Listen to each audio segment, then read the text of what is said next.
que a PF aponta sobre Júnior Mano, Eunício, Guimarães e Yuri do Paredão e o que eles respondem. A Polícia Federal realizou mandados de busca e apreensão em endereços de 7 pessoas e a menção dos deputados federais Eunício Oliveira MDB, José Guimarães PT e Yuri do Paredão MDB no inquérito que investiga desvio de emendas parlamentares. A operação da Polícia Federal PF que investiga o desvio de emendas parlamentares, fraude em licitações, desvio de verbas públicas em prefeituras do Ceará cumpriu mandados no gabinete e em residências do deputado federal Júnior Mano PSB. Na terça-feira, 8, foram cumpridos 15 mandados de busca e apreensão nos municípios cearenses de Fortaleza, Nova Russas, Eusébio, Canindé e Baixio, e em Brasília DF, na operação batizada de Gundeira. A ação da Polícia Federal gerou ainda um bloqueio de 54,6 milhões de reais das contas de pessoas investigadas. É mais que streaming. É arte, cultura e história. Mais filmes, séries e documentários. Mais reportagens interativas.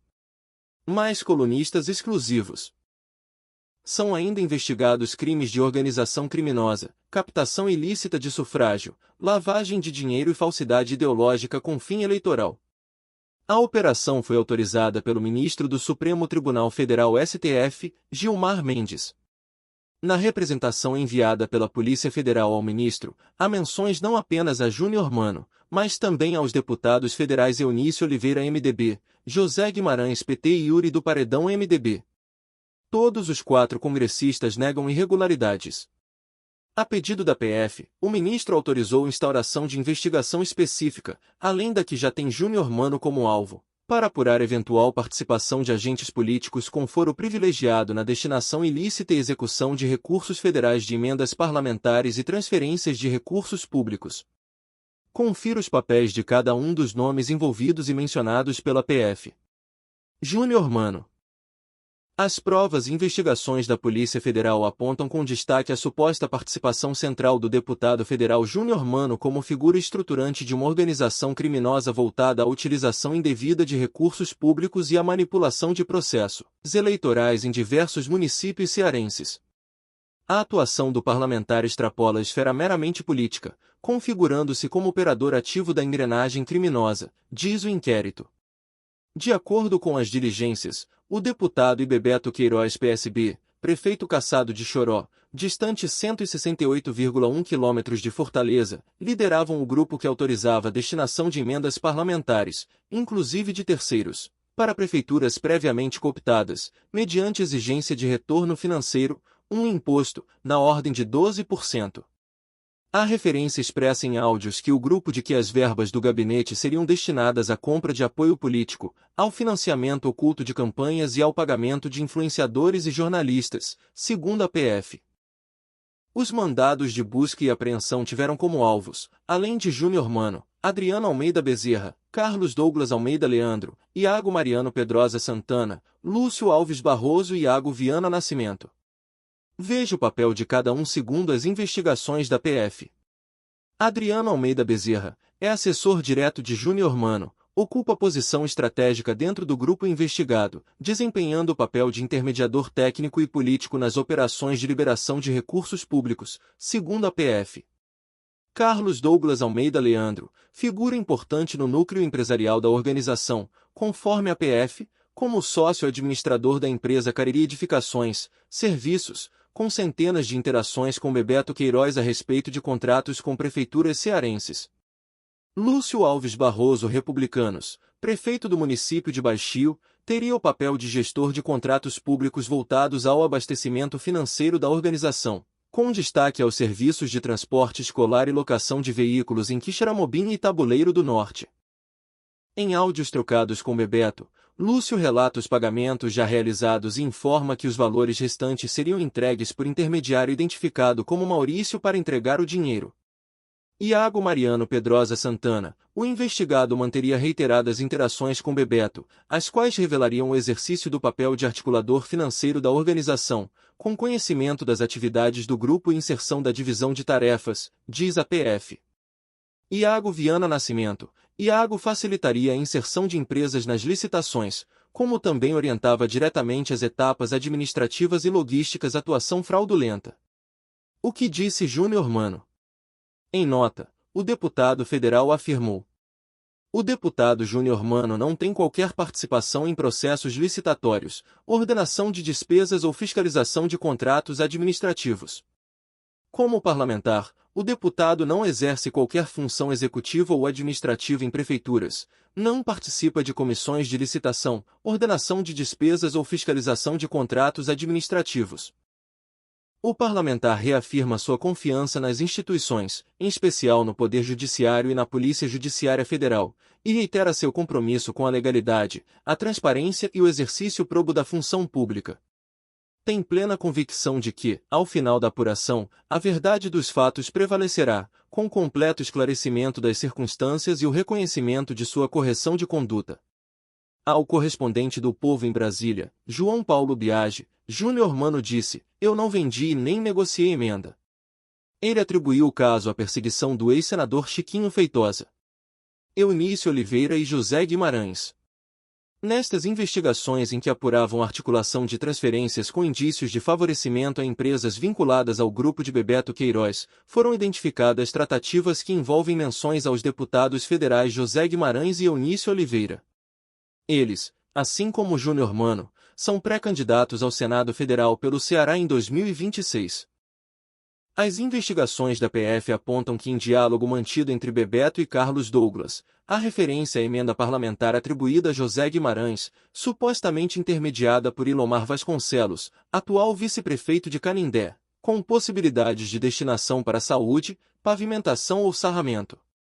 Em mensagem posterior, Bebeto afirma para Cleidiane Queiroz ter sido informado, por meio de áudios que atribui a Eunício Oliveira, de que Guimarães teria indicado R$ 2 milhões de emenda para o município de Choró, e que o próprio Eunício também teria destinado R$ 1 milhão para Canindé. Maria do Rosário, ex-prefeita de Canindé, narrou que Ilomar Vasconcelos teria relatado que obteve 2 emendas parlamentares oriundas do gabinete de José Guimarães, e posteriormente, passou a insistir no repasse de 10% do valor de cada emenda com retorno. Ilomar foi vice de Rosário na prefeitura e também é vice-prefeito atualmente, na chapa de professor Jardel PSB, apoiada por Bebeto. Ela disse ter recusado as exigências, um dos motivos que levou ao rompimento político dela com o vice. O que diz José Guimarães? O parlamentar divulgou nota nas redes sociais. Diante das últimas atualizações no caso de suspeita de mau uso de emendas por deputados cearenses, alguns pontos para deixar claro que: 1. Eu não enviei emendas para Canindé e Choró, municípios citados na investigação. Uma rápida consulta ao Sistema Integrado de Administração Financeira do Governo Federal SEAFI mostra esse fato. 2. Eu não sou objeto de investigação pela Polícia Federal e não fui alvo de nenhuma busca e apreensão nas últimas horas. 3. Tive o nome citado durante conversa de terceiros e isso, nem de longe, denota participação em qualquer organização que usurpa o dinheiro público e prejudica os cearenses. Qualquer tentativa de me ligar a esse escândalo que envergonha a bancada cearense é puramente desonesta e direcionada. Sejam elas vindo de outros parlamentares ou por parte de veículos de imprensa que tenham interesses escusos por trás, inclusive eleitorais. Como parlamentar, exijo a retratação com a verdade. Não há negociação de emendas, muito menos destinação. Um bom jornalismo requer apuração responsável dos fatos e do processo em questão. O que diz Eunício Oliveira? A coluna vertical, do O Povo, Eunício afirmou destinar emendas a dezenas de municípios, de forma transparente e de acordo com a legislação. Afirmou ainda não ter sido notificado de investigação. O deputado acrescentou que a emenda para Canindé só foi indicada em maio deste ano, para a saúde do município, e que ele já teria pedido a suspensão do recurso ao ministro Alexandre Padilha na terça-feira, 8, após a operação.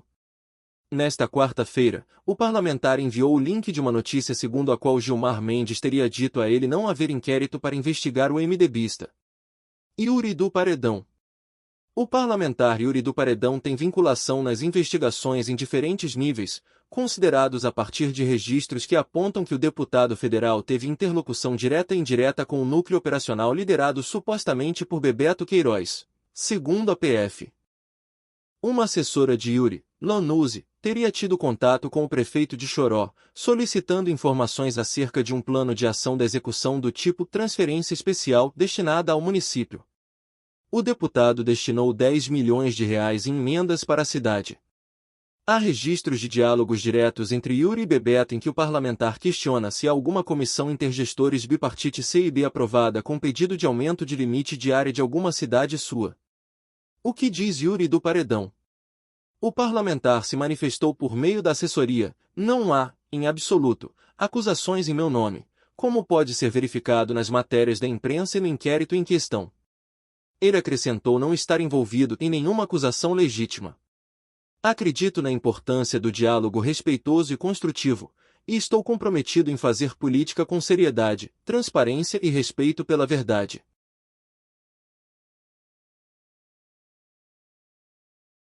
Haddad culpa Bolsonaro por ação de Trump e vê tiro no pé da direita.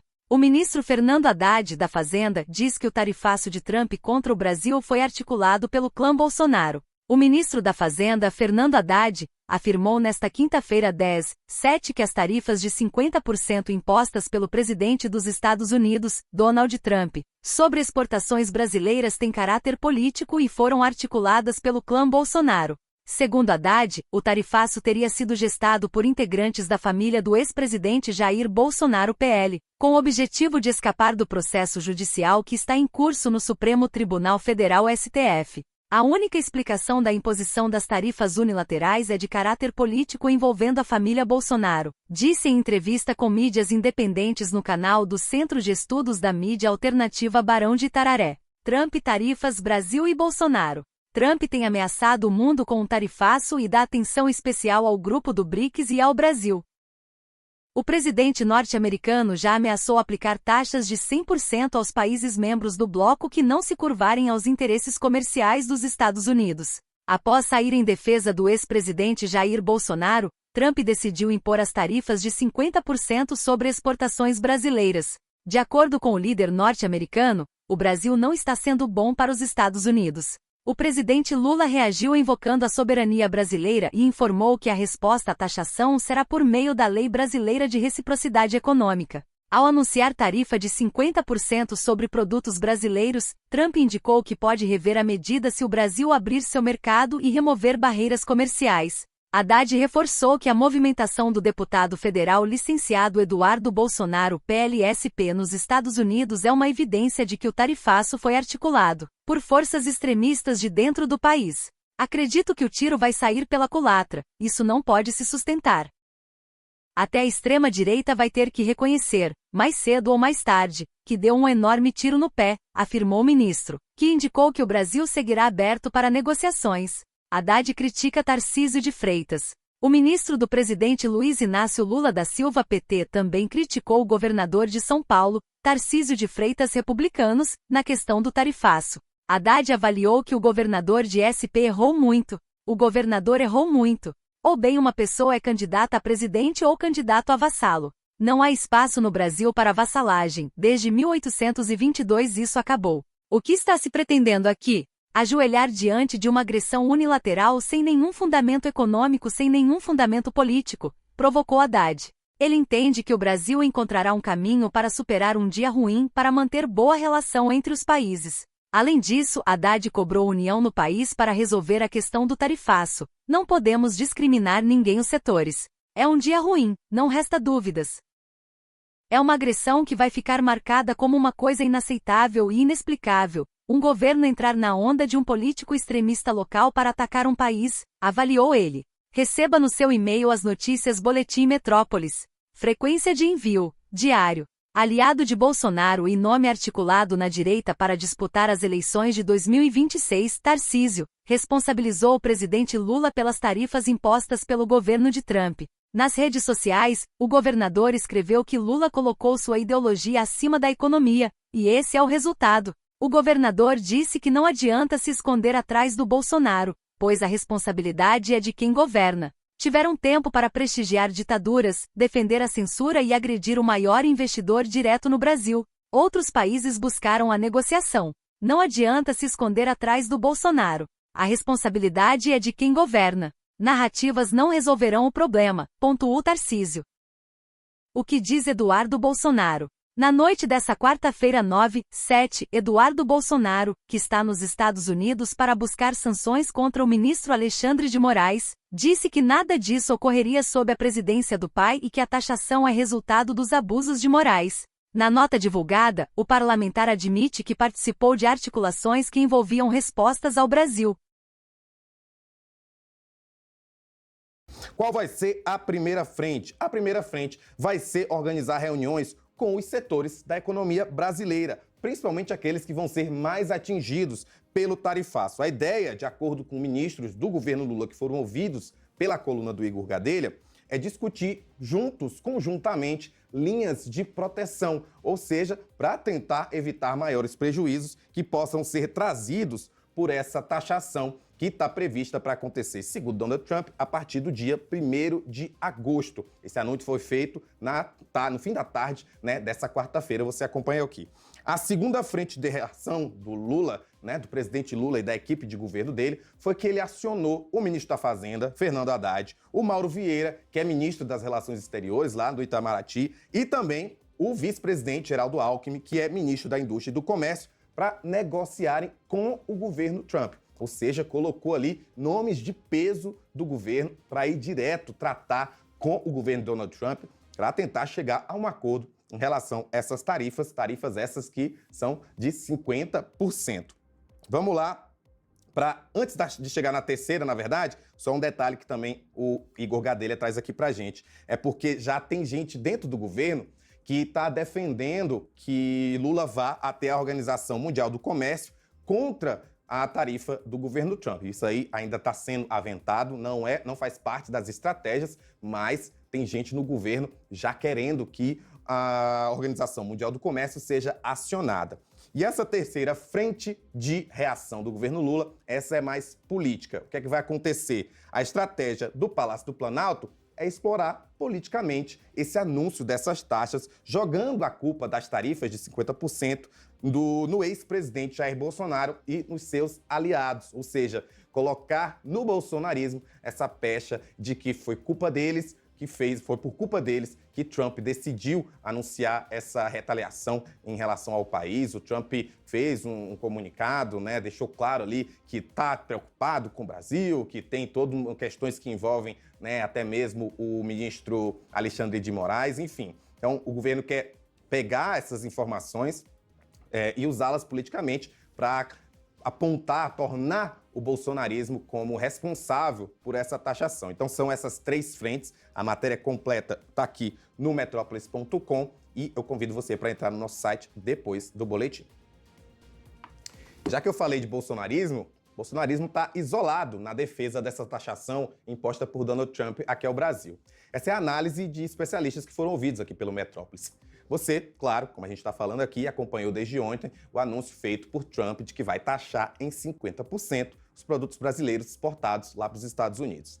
Ainda que o bolsonarismo tenha tentado responsabilizar o presidente Lula e o ministro Alexandre de Moraes pela decisão do presidente americano, alguns setores ligados à direita, que foram ouvidos pela reportagem, estão demonstrando preocupação, defenderam uma resposta firme do Brasil e pediram cautela no diálogo.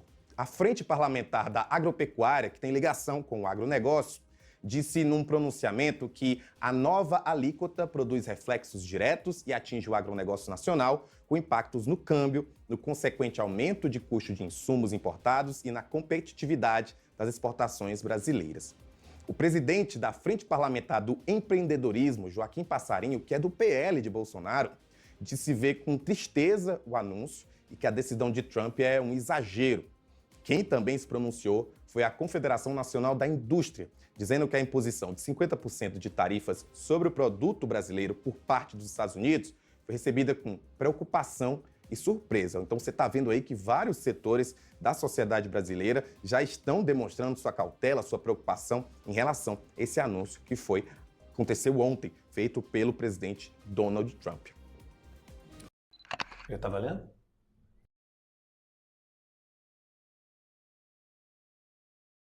FBI, Casa Branca. Todos envolvidos. Senado americano interessado. Esse caso é muito mais importante para o governo americano do que até mesmo para nós. É isso que não entenderam ainda. É gravíssimo. Se duvidar, um dos casos mais graves que os Estados Unidos esteve diante. Eles levam muito a sério o sistema migratório. Veja que é uma das principais pautas do Trump. É a segurança da migração. É a pauta mais cara dos republicanos. E autoridades brasileiras intervieram com documentos falsos em sistema oficial americano. Será que as pessoas não estão conseguindo enxergar a gravidade disso? Eu consigo enxergar. Eu consigo. Agora, autoridades brasileiras estão brincando. Isso não ficará impune, não tem como isso ficar impune. O documento é falso? É falso. Por quê? Porque os Estados Unidos já disse que aquele documento é falso. Não há, então, dúvida que o documento que a Polícia Federal do Brasil utilizou para manter Felipe Martins preso é falso. A Polícia Federal viaja para os Estados Unidos e volta dos Estados Unidos com esse documento falso. Junta no processo e pede para o Alexandre de Moraes não soltar Felipe Martins. O delegado fala, não solte Felipe Martins, porque eu consegui esse documento que prova que ele saiu do Brasil. Veja, com pedido da PGR para soltar Felipe Martins. A prisão do Felipe Martins, então, é postergada por mais 5 meses com um documento falso. O governo americano vem e fala, esse documento é falso. E gritantemente falso. O nome do Felipe Martins está errado, está com FE, é com FI, é FI, com uma numeração de passaporte vencido em 2020. Gritantemente ilegal. Os Estados Unidos vem e fala, esse documento é falso. Agora, instaure-se investigação porque é gravíssimo o que aconteceu. Esse documento foi inserido no sistema oficial americano. Eles inseriram informação falsa no sistema migratório para adquirir esse documento. Obviamente, os Estados Unidos já corrigiram esse erro. E agora? Agora o PGR foge dessa informação como o diabo foge da cruz. Na denúncia, o processo contra Felipe Martins não fala mais da viagem. Por que o PGR não fala mais da viagem do Felipe Martins para os Estados Unidos? Por que eles fingem que essa viagem não aconteceu? Por quê? Porque já está provado que ele não saiu do Brasil. Mas o Felipe Martins não esquece do que fizeram com ele. Ficou preso injustamente 6 meses. 6 meses preso, sem visita da esposa. Jogado numa masmorra. Nunca irá esquecer dessa tortura que sofreu. E o governo americano nunca irá perdoar quem fez esse crime, quem cometeu esse crime. Agora, a ala da direita rachou, a gente abriu conexão falando isso para você. A ala da direita mais moderada está ali buscando uma embocadura para atribuir a uma eventual dificuldade diplomática de Lula com Trump o tarifaço, mas outra, claramente, se congratula por tratar o tarifaço como resultado direto da ação da família Bolsonaro. De onde vem isso? Das palavras do próprio Eduardo Bolsonaro. Eu vou ler aqui um trecho do que ele fez nesse vídeo aí, nessa gravação que ele colocou ontem. Olha o que ele diz. Desde o início da nossa atuação internacional, buscamos evitar o pior. Buscando que as sanções fossem aplicadas de forma individualizada, com foco no principal responsável pelos abusos, Alexandre de Moraes. Então, ele admite que ele está trabalhando para, no mínimo, contrariar, constranger o relator do processo. Obstrução de justiça, ele já é investigado sobre. Segue ele. Sanções que muito possivelmente serão adicionalmente implementadas, sem prejuízo de sua expansão também contra seus apoiadores diretos. Está falando de quem? Dos ministros do Supremo Tribunal Federal. Ameaça contra a Corte. Segue Eduardo Bolsonaro. No entanto, Trump corretamente entendeu que Moraes só pode agir com respaldo de um establishment político, empresarial e institucional, que compactua com a sua escalada. Por isso, a partir de 1º de agosto, empresas brasileiras que desejarem acessar o maior mercado consumidor do planeta estarão sujeitas ao que se pode chamar de tarifa Moraes. O que ele está dizendo é que houve uma decisão de punir as empresas do Brasil para forçar uma punição ou o fim do julgamento do pai dele. Bom, eu não vou seguir repetindo as palavras dele aqui, porque ele termina dizendo que Deus abençoe o Brasil e os Estados Unidos, né? Que estão aí, de novo, impondo um prejuízo às empresas, ele próprio admite. Eu fui tentar entender qual foi o resultado dessa reação, né? Dessa atitude, dessa gravação do Eduardo Bolsonaro. E ela foi classificada como, abro aspas aqui, uma idiotice sem tamanho, fecho aspas. Isso me disse um líder de partido da centro-direita que apoia até hoje a família Bolsonaro. É um erro político grosseiro. Por quê? Porque, além de tudo, colocou no colo da família não só a responsabilidade, como a repercussão do resultado dessa ação. Qual é o produto direto do que está acontecendo agora? Me disse outra fonte também desse grupo que dá suporte e sustentação a Jair Bolsonaro. O resultado prático disso é que hoje a centro-direita está, disse a fonte, né, convencida de que não há candidatura da família que consiga manter a coisa, a disputa fora do trilho da discussão de novo sobre democracia ou ruptura, ou radicalismo e democracia.